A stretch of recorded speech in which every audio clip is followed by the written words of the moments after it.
বিচারপতি হিসেবে কর্মজীবনের শেষ দিন প্রবেশ করেছিল বিচারপতি অভিজিৎ গঙ্গোপাধ্যায় এজলাসে। কেঁদে ফেলেছিলেন একাধিক মামলাকারী। আরও কী কী ঘটেছে সব বিস্তারিত জানাবো। আপনারা দেখছেন top Barasat news YouTube channel. বিচারপতি হিসেবে কর্মজীবনের শেষ দিন সোমবার মুখ্যমন্ত্রী মমতা বন্দ্যোপাধ্যায়কে কটাক্ষ ও প্রধানমন্ত্রী নরেন্দ্র মোদীর কার্যত স্তুতি করলেন অভিজিৎ গঙ্গোপাধ্যায়। হাইকোর্টের সঙ্গে 29 বছরের সম্পর্কের অন্তিম দিনে সম্ভবত নিজের ভবিষ্যৎ রাজনৈতিক পদক্ষেপের ইঙ্গিতও দিয়ে দিয়েছেন গতকাল।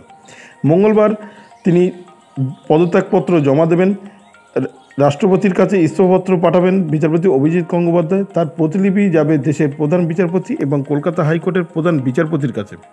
কোন রাজনৈতিক দলে যোগ দেবেন এখনও চূড়ান্ত সিদ্ধান্ত তিনি নেননি। তবে রাজনৈতিক শিবিরের মতে মুখ্যমন্ত্রী এবং প্রধানমন্ত্রীর সম্পর্কে তার যে মন্তব্য তা ভবিষ্যতে কোন দিকে পা বাড়াচ্ছে সেটা স্পষ্ট হয়ে যাচ্ছে, এমনটাই ইঙ্গিত দিয়েছেন সবাই। এদিন বিচারপতি বলেন, নেতাদের বাড়িতে ইডি সিবিআই হানা দিলে বলছে বিরোধী দলে থাকার জন্যই হেনস্থা। তারা যে দুর্নীতি করেনি এই কথা তারা প্রকাশ্যে বলতে পারছে না। কোনো বাম নেতার বাড়িতে তো ইডি সিবিআই যাচ্ছে না। বিচারপতি অভিজিৎ গঙ্গোপাধ্যায়ের উদ্দেশ্যে বিষোদ্গার বজায় রেখেছে তৃণমূল কংগ্রেস। মন্ত্রী ব্রাত্য বসুর কথায় সংবাদ মাধ্যমের তৈরি সামাজিক আখ্যানে কেউ খুব বড় হয়ে উঠতে পারেন, সেটা একটা স্তর পর্যন্ত বাড়তে পারে। ওর পিছনে অজস্র সংবাদ মাধ্যম রয়েছে। সাঁকো পার হয়ে যখন রাজনীতিতে আসবেন দেখবেন সাঁকোর ওপারে সংবাদ মাধ্যম দাঁড়িয়ে। সেই ছেঁকাটা কেমন যারা সংসদীয় রাজনীতি করি তারা বোঝার উচিত। এক্স হ্যান্ডেলে কংগ্রেসের শ্যামা মোহাম্মদের অভিযোগ, বিচারপতির পদে ইস্তফা দিয়ে রাজনীতিতে নামার মধ্যে লেনদেন রয়েছে। সুপ্রিম কোর্টের আইনজীবী সঞ্জয় হেগড়ের মতে একদিকে ভালো যে আদালতকে রাজনীতিতে রঙে রঞ্জিত না করে নিজেই রাজনীতিতে নামছেন। গতকাল বেলা 2:30 নাগাদ এজলাসে আসেন বিচারপতি অভিজিৎ গঙ্গোপাধ্যায়। কোনো শুনানি করেননি। হাতে পাকা মামলাগুলি প্রধান বিচারপতির কাছে পাঠিয়েছেন। কয়েকজন মামলাকারী এজলাসে রীতিমতো কান্নাকাটি শুরু করেন। বিচারপতি বলেন, আজ না হয় কাল যেতেই হতো।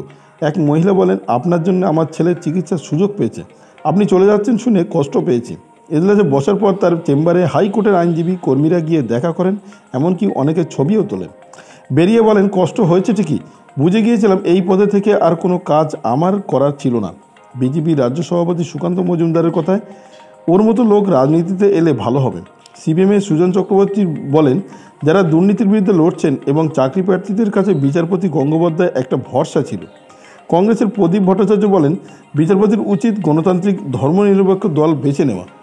গত 2 দিন আগে বিচারপতি অভিজিৎ গঙ্গোপাধ্যায় জানিয়েছিলেন মঙ্গলবার সকাল 10:30 থেকে 11টার মধ্যে তিনি বিচারপতি অর্থাৎ কলকাতার প্রধান বিচারপতি এবং সুপ্রিম কোর্টের প্রধান বিচারপতি এবং রাষ্ট্রপতির কাছে তিনি পদত্যাগপত্র পাঠিয়ে দেবেন এবং বেলা 1:30টার সময় সাংবাদিকদের সামনে মুখোমুখি হয়ে সমস্ত প্রশ্নের উত্তর দেবেন, এমনটা তিনি গত 2 দিন আগে জানিয়েছে। এখন দেখার বিষয় আজকে মঙ্গলবার তিনি পদত্যাগপত্র জমা দেবেন কখন আর কী পদক্ষেপ বা কোন কোন দলের দিকে পা বাড়ান, সব তথ্য আবার পরবর্তী ভিডিওতে আপনাদের জানানোর চেষ্টা করব। ভিডিওটি আপনার কোনো প্রকারের উপকারে লেগে থাকে অবশ্যই লাইক, কমেন্ট, শেয়ার করবেন। সেই সঙ্গে চ্যানেলটি সাবস্ক্রাইব করার অনুরোধ রইল। সবাই ভালো থাকবেন, সুস্থ থাকবেন।